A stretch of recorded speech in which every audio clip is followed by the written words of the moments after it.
everyone, and welcome back to my channel. If you've been watching my channel for a while, you will have heard a bit about the history of Yiddish at this point. Yiddish, Germanic origin, spoken by Jews who settled in Central and Eastern Europe, adapting their language to fit the region they lived in. Dialects range from the ones spoken in Lithuania to the ones spoken in Ukraine and the ones spoken in Hungary and Poland. But this begs the question, why does Yiddish sound so Slavic, yet so little Hungarian? Surely, if one of the countries with major Yiddish-speaking communities was Hungary, shouldn't have words integrated naturally the way it did in Slovakia or Ukraine? But evidence shows very little proof of that. In fact, while Slavic languages reshaped the structure and sound of Yiddish, Hungarian barely penetrated. And this is what we'll be discussing today. Let's compare the impact of Slavic languages and Hungarian on Yiddish, and let's dissect the reason as to why Yiddish is almost a Slavic German but not a Hungarian German. To do that, we need to delve a little bit into the history of the language.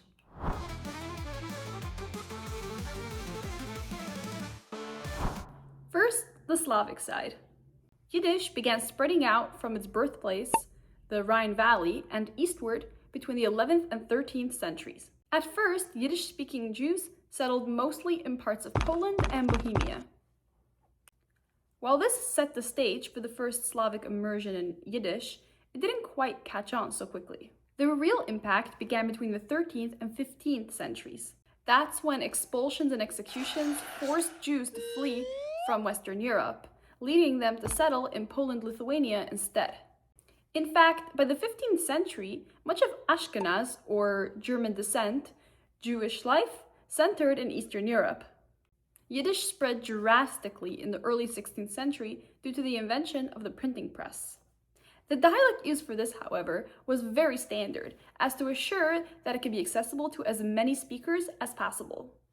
Between the 16th and 18th centuries, Eastern Yiddish had fully developed into its own dialect group, with three major regional dialects: Ukrainian, Polish, and Lithuanian.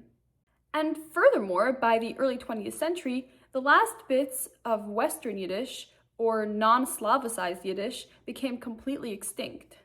This means all Yiddish speakers left in the world speak one of the dialects that has been heavily influenced by the Slavic languages. And now we can answer the question, in what way has Yiddish been Slavicized?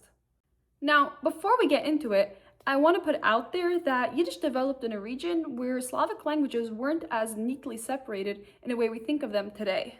Instead of interacting with just one Slavic language like Polish or Ukrainian, Yiddish speakers were exposed to a range of Slavic dialects across shifting borders. This is why Slavic influence on Yiddish feels broad and blended, rather than tied to a single source. First off, we have loads of Slavic words borrowed from Polish, Ukrainian, Belarusian, Czech, and Slovak, used every day. Many of these words are words that were relevant to everyday life in the shtetl, which is why they made it into the vocabulary in the first place. Amongst these, we have tata, dad, baba, grandma, zajda, grandpa, yashchirka, lizard, malpa, monkey, kachka, duck, murishka, ant, chainik, tea kettle, pasik, belt, shmata, rag, pastach, shepherd, and krechma, pub, and so many more. Secondly is the use of diminutive endings. Yiddish doesn't just use them as commonly as in Slavic languages, but we use the actual Slavic diminutive endings nik and shka. For example, the word babichka, which is an endearing way of saying the word baba, grandma. Often, the ending chka could also be added to a person's name to refer to them in a more loving way.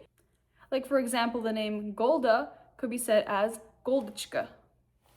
Another ending we borrowed from the Slavic languages is the ending yak, which is added to an adjective to describe a person who is this way. For example, the word dafkenyak, which is a Hebrew origin word, dafka meaning on purpose. But when the yak ending is added, it refers to a person who does things just to be contrary or difficult. Dafken yak. Thirdly, we have double negations. For example, the sentence, I don't have a dog, in German would be said, Ich habe keinen Hund. While in Yiddish, the same sentence is, Ich hab nicht kein Hund. It has both the words nicht, not, and kann, none in the sentence. While all the words in the sentence come directly from German, the sentence structure is not, as the double negations comes directly from Slavic grammar. For example, the Russian sentence, Я никогда ничего не видела. I never didn't see nothing. Or I never saw anything. Another strong influence of Slavic languages on Yiddish is sentence order. While Germanic languages generally have a fixed sentence order, using tone to imply importance of a word in a sentence, Yiddish has an extremely malleable sentence order, where you can flip everything around to emphasize importance. For example, Ich hab nicht kein Hund. I don't have a dog. Kein Hund hab ich nicht. A dog have I not. Another strange way Slavic languages influence Yiddish is the way the speaker thinks when wanting to express something. For example, is this an ongoing action or a one-time thing? Is the focus on completion or the process of the action? These types of things are expressed through very slight and nuanced prefixes and phrasing. To finish it off, the tone and emotion in which the languages are spoken are very similar. Like, the tune of Yiddish mirrors Polish in many ways, especially when emphasizing emotion. Sharp rises in the voice, fast-paced bursts, and quick drops. And of course, the words nu, well, get on with it, let's start, that's that, taka, or tak, yep, agreed, indeed, and je, added to make a command stronger, are thrown in for good measure, only to amplify the emotional tone in Slavic languages and Yiddish alike.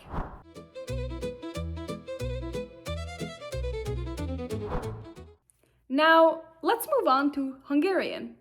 Some sources say that Jews first settled in Hungary as early as the Roman province of Pannonia in the 2nd century CE, although there are no definite recorded permanent communities. By the medieval era, there were settled Jewish communities in the Kingdom of Hungary in cities such as Esztergom, Székesfehérvár, and Buda. Some Jews served in royal administration under the King Andrew II in the 13th century. In fact, a Jewish charter in 1251 placed Jews under royal protection and granted them certain rights.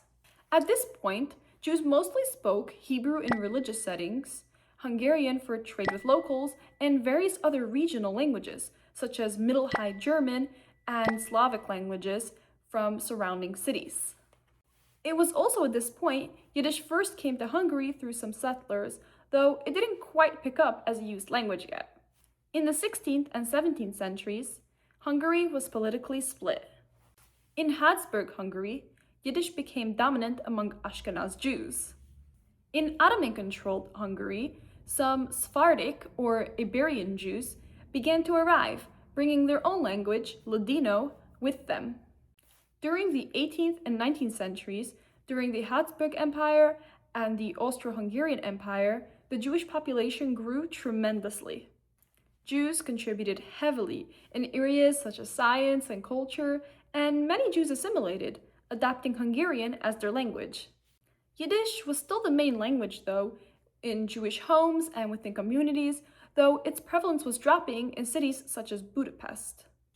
By the early 20th century, many Jews had fully assimilated into Hungarian culture, switching to Hungarian as their primary language. While at the start of the 1800s, roughly 70 to 90% of Jews used Yiddish as their primary language, by the start of the 1900s, only 20 to 40% did.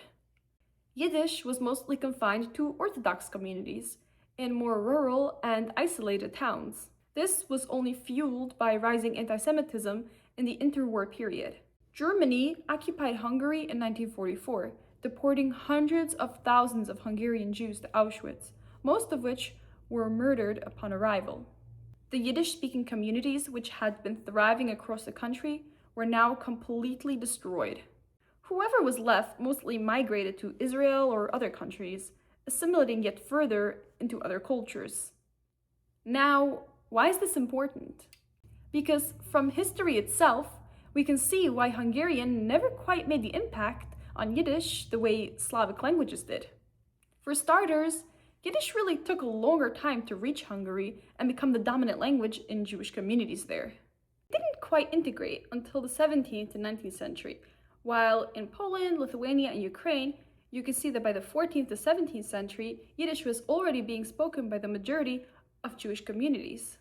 Additionally, while Yiddish was still the main language spoken amongst Jews in the Slavic countries before the fall of the Holocaust, Magyarization meant that the language had already begun declining there before the Nazis completely wiped it out. Another strong factor is that both Yiddish and Slavic languages are Indo-European languages, meaning they shared the same root language thousands of years ago, which still has an impact on structure and linguistic feel. Slavic grammar has similar enough factors to Germanic Yiddish to neatly integrate parts of it in a way that feels natural.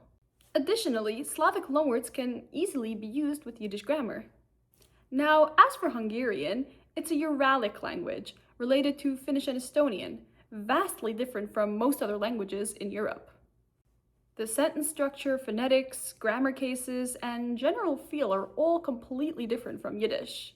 Therefore, parts of Hungarian just couldn't naturally blend into Yiddish to become part of the language. And Hungarian words would likely refuse to be conjugated with Yiddish grammar. That being said, there's no way, after settling for so many years in Hungary, that not a single word has made it into Yiddish. There are in fact a couple. Some of these words are more dialect-based and wouldn't be used in standard Yiddish, while others are more widely recognized. Some examples of such words are mokash, squirrel, bundash, eggy bread, concho, pitcher, popach, slippers, and fakanal, a wooden spoon. Sure, it's not the heavy linguistic impact that Polish or Ukrainian had on Yiddish, but it's a subtle reminder that for a certain time, Yiddish was blossoming in Hungary. That's it for today! That was a deep comparison of the impact that Slavic languages and Hungarian had on the Yiddish language. If you learned something new, don't forget to like this video and subscribe to my channel to keep getting more language content such as this one. Thank you so much for watching, and I'll see you in the next one. Tack för idag, lehitraot, tschüss, and auf Wiedersehen!